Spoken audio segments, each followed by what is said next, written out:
আসসালামু আলাইকুম রহমতুল্লাহ বরকাতু।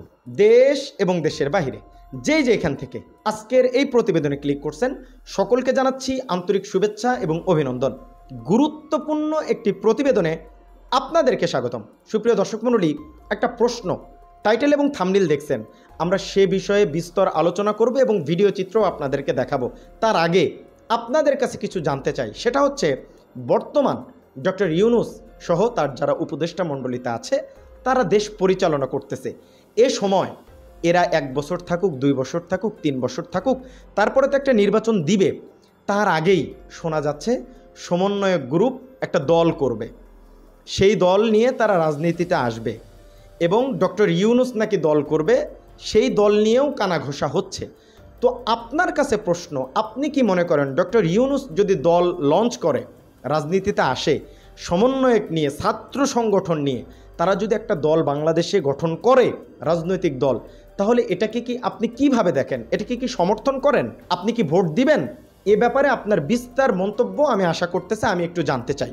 এইবার চলেন, এই কানাঘোষা যে হচ্ছে সমন্বয়করা দল করবে, অনেক কিছু হয়ে যাচ্ছে, ভিতরে ভিতরে তারা অনেক কিছু করতেছে, তো এই বিষয় নিয়ে বিএনপিকে নিয়ে যেমন টানা হেঁচড়া হচ্ছে, জামায়াত ইসলামকে নিয়েও কিন্তু টানা হেঁচড়া হচ্ছে। কেন জানেন? সবাই বলতেছে জামায়াত ইসলাম ক্ষমতায় আসবে। আপনি কি মনে করেন, আপনি কাকে ভোট দিবেন, জামাতকে না বিএনপিকে? একটু আপনার মতামত জানতে চাই। সুপ্রিয় দর্শক মণ্ডলী, জামায়াত ইসলামের আমির একটা বিস্ফোরক মন্তব্য করছে। এই সমন্বয় গ্রুপ নিয়ে যখন কথা হচ্ছে, তারা দল করবে, ডক্টর ইউনূস দল করবে, নতুন দল আসবে, এটা নিয়ে জামায়াত ইসলামের আমির যে কথাগুলো বলছেন, তারা তো দলে বসতে যাচ্ছে। আপনার কাছে তো জানতে চাইলাম যে ভোট কি জামাতে দিবেন না বিএনপিতে, একটু জানাবেন। চলেন, জামায়াত ইসলামের আমির গুরুত্বপূর্ণ কিছু তথ্য তুলে ধরছে সমন্বয়কদের দল করা নিয়ে, তাদের রাজনীতিতে আসা নিয়ে।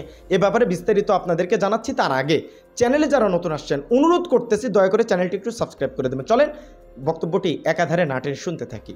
যে খোদ যারা দল নিরপেক্ষ এই অন্তর্বর্তীকালীন সরকারে আছেন, তারাই যদি আবার রাজনীতি করার জন্য মাঠে নামেন, দল গঠন করার জন্য নামেন, তাইলে তো তারা নিরপেক্ষ থাকবেন না। তাদের নিরপেক্ষতা নিয়ে উদ্বেগ তৈরি হবে, এটা স্বাভাবিক। এটা তো আমরা চাই না। তারা যদি দল করতেই হয়, তাইলে তারা এখান থেকে বিদায় নেওয়া তাদের জন্য উত্তম এবং সম্মানজনক, তারা ফ্রিলি করবেন। আর যদি তারা দেওয়াই দায়িত্ব নিরপেক্ষভাবে পালন করতে পারেন, মোস্ট ওয়েলকাম। সবাই না, তাদের কেউ কেউ। তো এই বিষয়গুলো একটা নতুন উদ্বেগের হয়তো জনগণের মাঝে জন্ম দেবে। দল যে কেউ করতে পারে, তাদের অধিকার আছে। দল করার পথে বাধা দেওয়ার কেউ নাই। এটা বাধা দেওয়া হচ্ছে ফ্যাসিস্ট মানসিকতা, যেমনটি করেছিল বিগত সরকার। আমাদেরকে তো শেষ পর্যন্ত নিষিদ্ধই করে ফেললো, উড়াতাড়া করে, জাস্ট ইস্যু ডাইভার্ট করার জন্য, আন্দোলনকে নস্যাৎ করার জন্য। জনগণ এটা খায়নি, বরঞ্চ তাদের উপর ছুড়ে মেরেছে এবং সকল পক্ষ থেকে তখন আপত্তি উঠেছিল, কেন জামাতকে নিষিদ্ধ করা হয়। তারা যদি নতুন দল গঠন করে নির্বাচনের আগে, সেক্ষেত্রে ওটি খালি পানি পাবে কিনা, কি মনে হয়? কারা? অন্তর্বর্তী সরকারের যারা আছে, যেটি বলছিলেন যে তারা দল গঠনের বিভিন্ন চেষ্টা করছে, বিভিন্ন সংগঠন করার চেষ্টা। নির্বাচনের আগে তারা করবে কেমনে? তারা তো দায়িত্বে থাকবে, এই সুযোগই তো নেই তাদের। কিভাবে করবে? নির্বাচন তো তারাই দিবে, তাদের হাতেই তো নির্বাচন হবে, তো তারা দল গঠন করবেন কিভাবে? পারবেন না তো। এটা নীতিগতভাবে হয় না, যে সুযোগ নাই।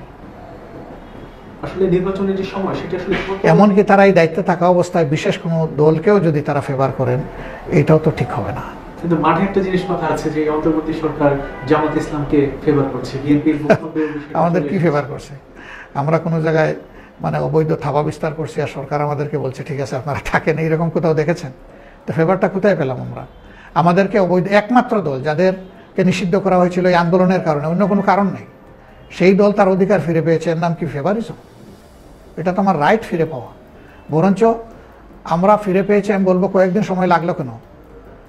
এটা তো প্রথম 1 সপ্তাহের ভিতরে আমরা এই ফয়সালার পাওয়ার আমাদের অধিকার ছিল, এখানে দেরি হয়েছে আমাদেরকে ফিরিয়ে দিতে। সুপ্রিয় দর্শক মণ্ডলী, ভিডিও চিত্রটি দেখলেন।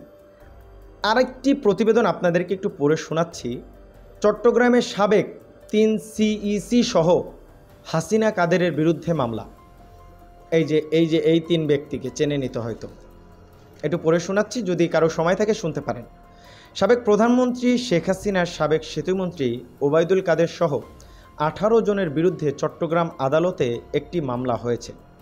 এতে বিগত 3 বারের জাতীয় সংসদ নির্বাচনের আয়োজনকে ভুয়া দাবি করে অনির্বাচিত ব্যক্তিদের সংসদ সদস্য করার অভিযোগ আনা হয়। মামলায় সাবেক প্রধান নির্বাচক কাজী কমিশনার কাজী হাবিবুল আউয়াল, কে এম নুরুল হুদা ও কাজী রাকিবউদ্দিন আহমেদকেও আসামি করা হয়। গতকাল মুখ্য মহানগর হাকিমের আদালতে মামলাটি করেন নগরের চকবাজার থানার বাসিন্দা মোহাম্মদ একরামুল করিম। আদালতে অভিযোগ তদন্তপূর্বক চট্টগ্রাম মেট্রোপলিটন পুলিশকে প্রতিবেদন দাখিল করার নির্দেশ দিয়েছেন।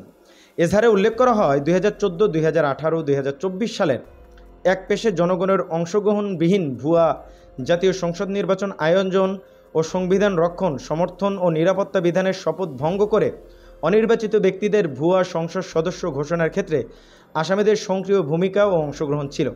ভুয়া নির্বাচন আয়োজিত ও অনির্বাচিত ব্যক্তিদের সংসদের সদস্য ঘোষণা করার কারণে সাংবিধানিক প্রতিষ্ঠান নির্বাচন কমিশন, জাতীয় সংসদ সদস্য সমস্ত সংবিধান কাঠামো প্রতি মানুষের সমস্ত আস্থা, বিশ্বাস, প্রত্যয় নষ্ট হয়ে যায়। ফলে সংসদ সদস্যদের ব্যঙ্গ করে ক্ষুব্ধ জনগণ 2014 সালের আমার এইগুলো নিউজ পড়তে মন চায় না, কেন জানেন? যা করছে এরা, এদের এটা তো সবার সামনে এইগুলো দেখা হয়েছে, এগুলো পড়ার কি আছে?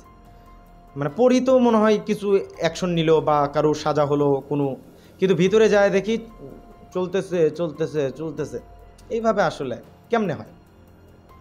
তো আজকের ভিডিও পর্যন্তই। সবাই ভালো থাকবেন, সুস্থ থাকবেন। আসসালামু আলাইকুম রহমতুল্লাহ বরকাত।